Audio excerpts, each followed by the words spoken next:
Hello, it's Sunday the 12th of November, about 3 or 4 weeks since the last update, which was in the Botswana and part of Botswana or Okavango Delta. Since then, I've written on, it's been very good, my health's been very good, mental and physical health. Scans coming up in 3 or 4 weeks' time, we'll know just before Christmas what's next.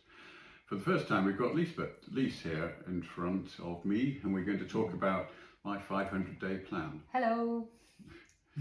So, the 500-day plan. Well, the 500-day plan. What is the 500-day plan?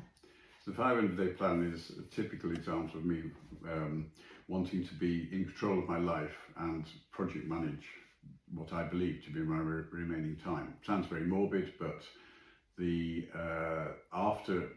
based on all the data from the people on Tagrisso, after it mutates, the average time, the average time is about 18 months to death, unfortunately.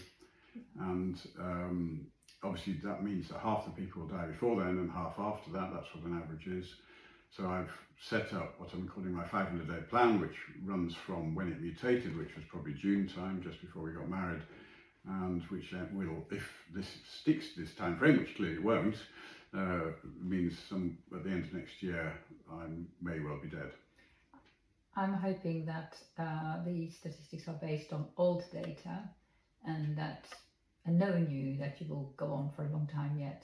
That's my feeling. There's that. And that's what I'm working on. But I do understand why you need to plan and why you want to make a plan of that nature. So can I just point out that also on top of me maybe being different is also, I heard on Friday about a piece of a new trial of something which extends beyond the point it mutates Tagrisso. It's not actually from AstraZeneca, it's another company, and that may lead to some really good results for people like me. Exactly, it's a bit of an arms race. They might invent, if you stay alive long enough while they invent the new things, it could be going on for a long time yet. Exactly, so this is what I'm counting on. Hoping for these 5,000 days rather than 500 days. But I do understand the point of facing reality and still being positive, but also facing reality and making sure you do the things that you want to do. Exactly. And all this. So, what are different elements? What are the sort of things you're thinking about in this plan? I mean, we've both been busy. Well, mostly you putting your affairs in order. Is that still ongoing? Yes, it's not just for you and Matt, but it's also your brother who's going to get involved as well now, who has been an accountant lawyer through his professional life and helped a lot with end of life, post-death, sorting affairs out. And mine are particularly complicated, as you know, because of all these angel investments. So there's certainly the putting affairs in order. Yeah, that's ongoing. I've got a bit further than I did when I rushed at it back in January, but I've still got stuff to do. Yeah. And these are affairs both to do with the companies that are still in your name, but also your personal finances, aren't they? That's right. So the personal finances will be the investments I have, the 35, 37, which some of them I'm starting to sell. Only a couple more out of the 38 or 39. But also the various roles I have in all kinds of things. I had about 25 roles at one point, so coming off boards, getting less involved in certain things, helping less in order to put more time into, spending time with you and family and friends and of course the book. Yeah. And also trying to cash in as much as you can, so you can do the things you want to do in those 500 days. You're trying to...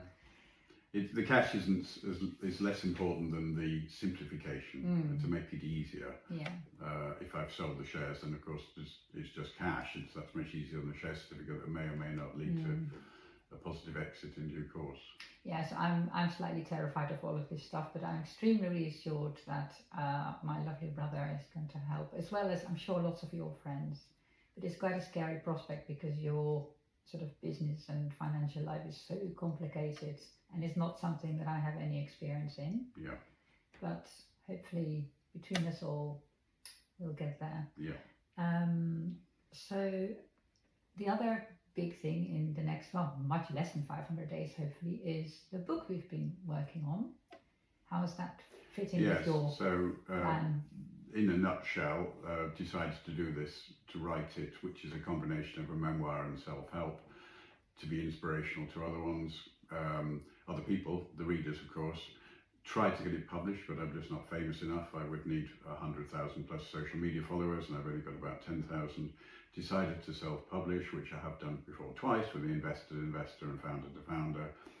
We've got a name which may stick, or certainly will be the strapline, which is personal success, private grief. No. That's a bit of a mouthful. Yeah, it's public success, Public private success, grief.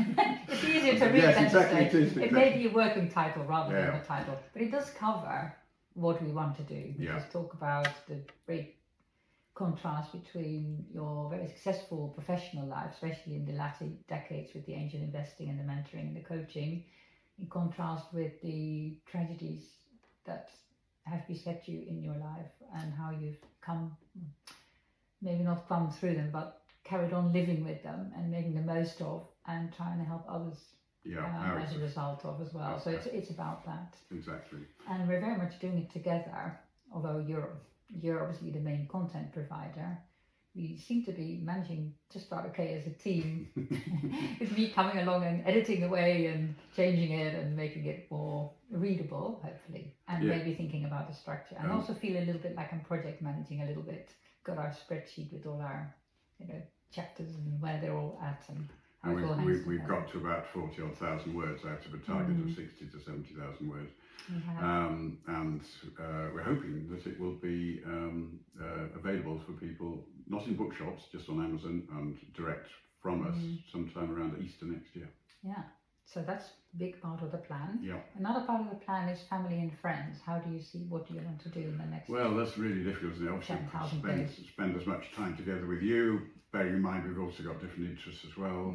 Your choral singing and my travelling to help people. I'm in Belfast next week and I'm in Greece the following week, just helping people, lecturing and mentoring. But spending time with you, so I'm skiing with Matt over Christmas, and then intending to spend a few days with a few very close friends, one-to-one next year. So a few days eating, hiking, learning how to be a stand-up comedian, etc., etc. That's the plan.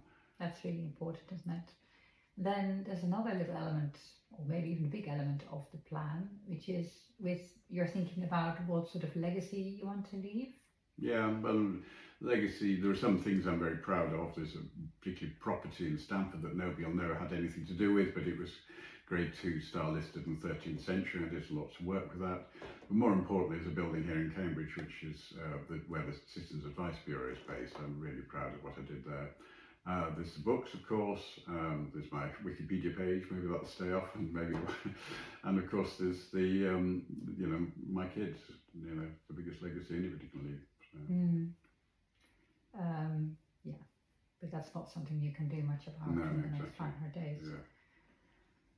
And very sad part of your planning, but it completely in character, is you are also actually thinking about death and what you can do to control how, when, what, where you die. This is something that I've been following for many years. This is assisted suicide, as they call it. Trying to make sure that one isn't suffering too long at the end. After, as people who read the book will see, my mother suffered for a couple of years and my father just had 3 weeks of ill health, and I don't want to be, whether this will actually happen, but it's worth investigating to see whether it's, once I get to the point where life isn't worth living for either physical or mental reasons, whether in some way I can terminate at that point after 68, 69, 70 years or whatever it is. Difficult because in the UK the rules are, society is imposing restrictions on the speed of change of the rules, which have changed, of course, in the Netherlands and Switzerland, as we all know about, Canada and some of the states.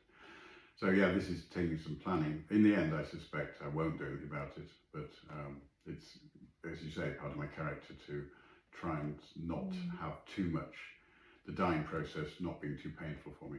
The other difficult element for me about that is that I think if you do it yourself, you have to do it alone. You can't have anyone else with you because they're then implicated in your death.